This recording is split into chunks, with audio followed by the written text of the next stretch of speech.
Well, thank you everyone for coming tonight. So this is the official beginning of the program, and I want to welcome everybody. For those who don't know me, I'm Karen Dion. I am the internationally best-selling author of two novels of psychological suspense that are set in Michigan's Upper Peninsula wilderness, The Marsh King's Daughter and The Wicked Sister.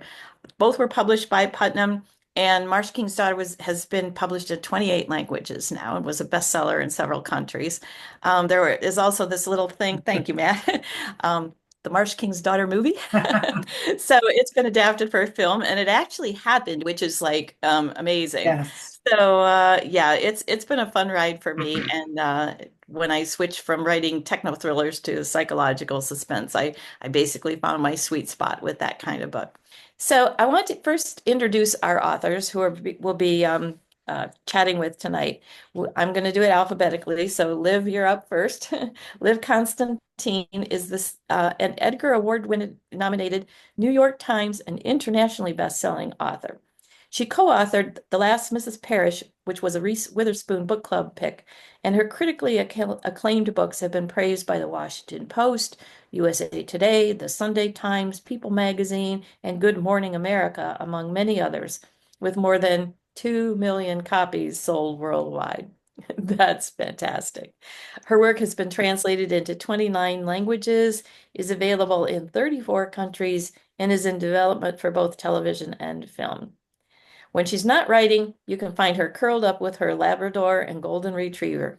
So if they're dog lovers, you got to ask Lynn about her dogs when you get to the breakout rooms. Reading a good book or binge watching the latest limited series. And I'm happy to see that you admitted to watching Oh, television because, yes. it's not all about books, No, right? no, I love my shows. I Yeah. definitely do. Yeah. Yeah. So Lynn's new book is on sale June 17th. That's like just around the corner, right? And it's called Don't Open Your Eyes. And I pulled a couple of reviews from trade magazines. Publishers Weekly says Liv Constantine is at the top of her game. And Kirkus Reviews, which authors know often hates books, Right. says the complex characters plus the hint of supernatural prophecy put a new spin on domestic thriller. Women Constantine roars, believe your instincts. A tension ramping nail biter of a novel. It sounds really awesome. Thank you. I was very And happy with that Kirkus review. Yeah, that's the nail biter waiting for that one. yeah, it often is. Yeah. So your nails are intact, right? Yes. Yeah.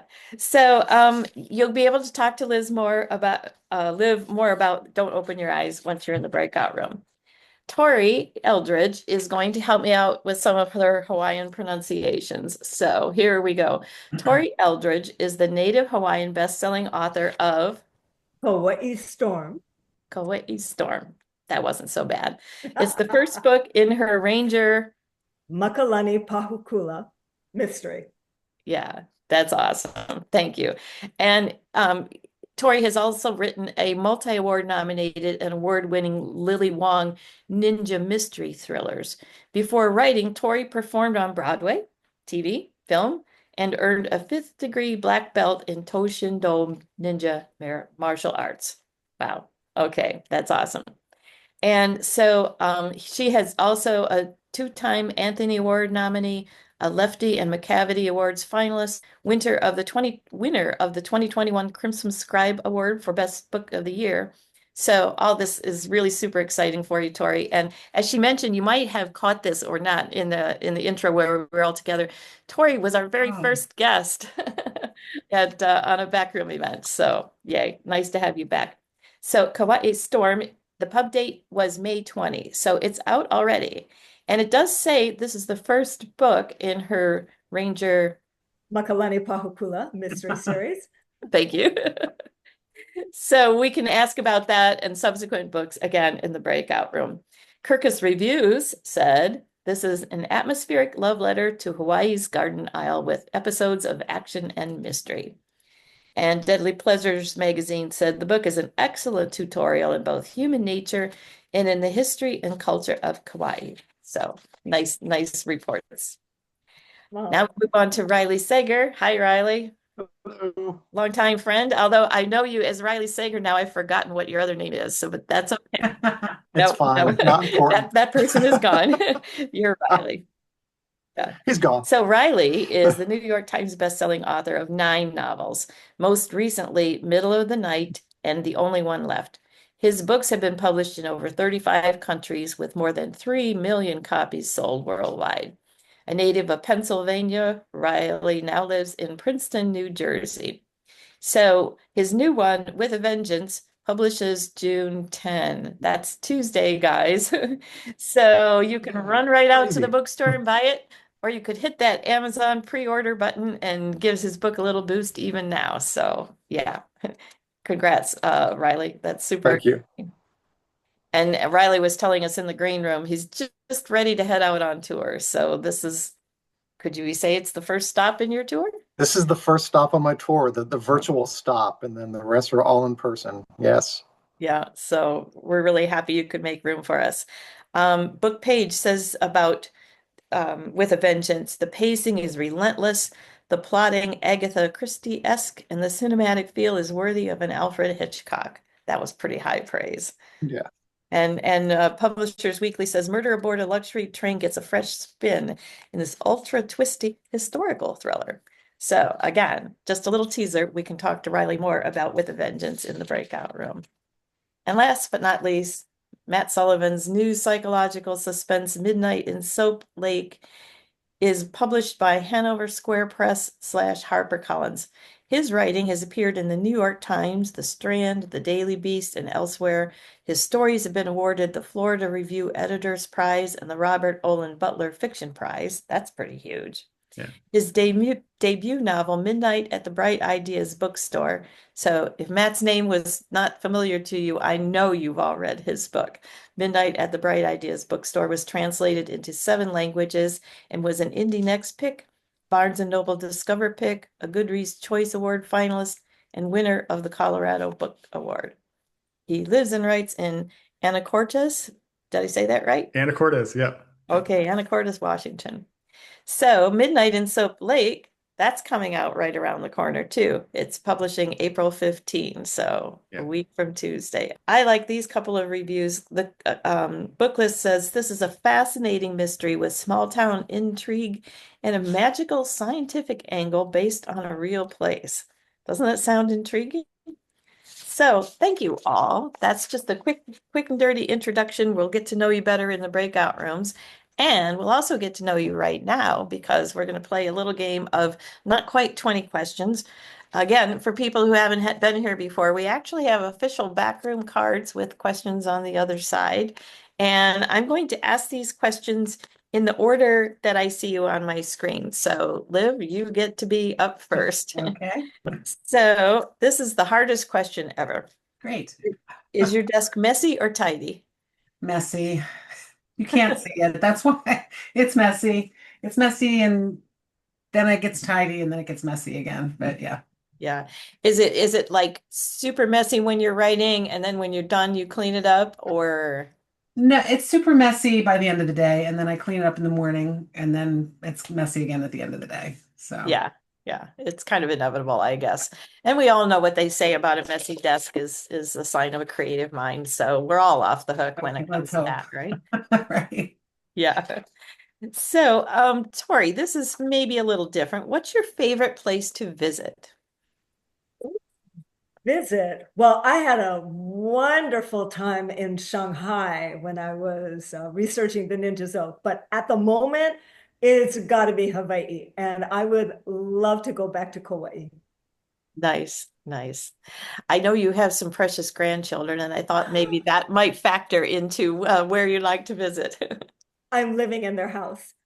Oh, okay. I have been living with my mo'opuna for over a year now. I get to hug them as soon as they wake up and tuck them into bed and everything. That's pretty That's awesome. so nice. Yeah. Yeah. Yeah. All right. Riley, what did you want to be when you grew up? A tourist?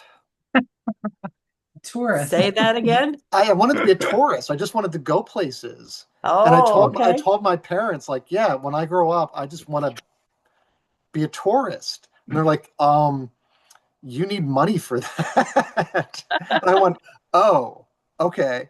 I guess I'll have to figure out something else then. So yeah, that was my first thing that I wanted to be was a tourist. I think that's pretty darn cool. That's an answer I've never heard before. Usually it's a profession. You didn't know tourist wasn't a I did profession. not know it wasn't. Yeah, to some people it is. Lucky them. Yeah, that's right. So you wanted to be a travel writer and you kind of went astray Not along. even with the writing part. Yeah, I just wanted to travel. Mhm. Cool, cool. Matt, what book made you want to be a writer? Oh gosh, that's so hard. Glad you got that Probably, one. I'd say probably either Slaughterhouse-Five or Cat's Cradle, like Kurt Vonnegut, or kind of in that same vein, Tom Robbins' Still Life with Woodpecker. And with all of those books, with Cat's Cradle, actually, it's the first of those I read, which was in kind of eighth grade or so. And it was just mind blowing. It's like he has these illustrations in it, and it just kind of broke open what I thought a book could be. And of course, that's Vonnegut. He did that with all of his books. He was like, I'm going to redefine literature with another book. And Tom Robbins, I just loved because he just passed away recently too. Rest in peace. He was just so sweet and silly in his writing, and he kind of gave permission, I think, for writers to have fun. Yeah. Well, those are awesome answers. Yeah. Now, this is for everybody in the audience. The authors have brought a book recommendation, a book that they've read recently or that always stuck with them. And so we're going to get a chance to not only hear about their books tonight in the breakout rooms, but a little taste of what they're reading. So, Liv, tell us about the book that you're recommending. Sure. I hope you can see it. It's a little, I don't know. It's Tell Me What You Did. Oh, there you have it up there by Carter Yeah. Wilson. And it's about a woman There it is. who runs a podcast. Oh, thank you.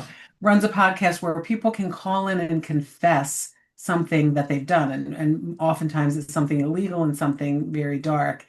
And she gets a call from somebody who claims to be the man who murdered her mother years ago. And so it takes off from there. So it's really interesting. It's very tense. You feel like you're in the skin of that protagonist, really dealing with this and trying to figure it out. And she's in jeopardy, and there's a lot of trauma in her background that kind of comes into it. So I think he did a great job of really crafting three-dimensional characters while at the same time making it a very pacey page turner. Nice, So, nice, I, thanks. I Nice little agree.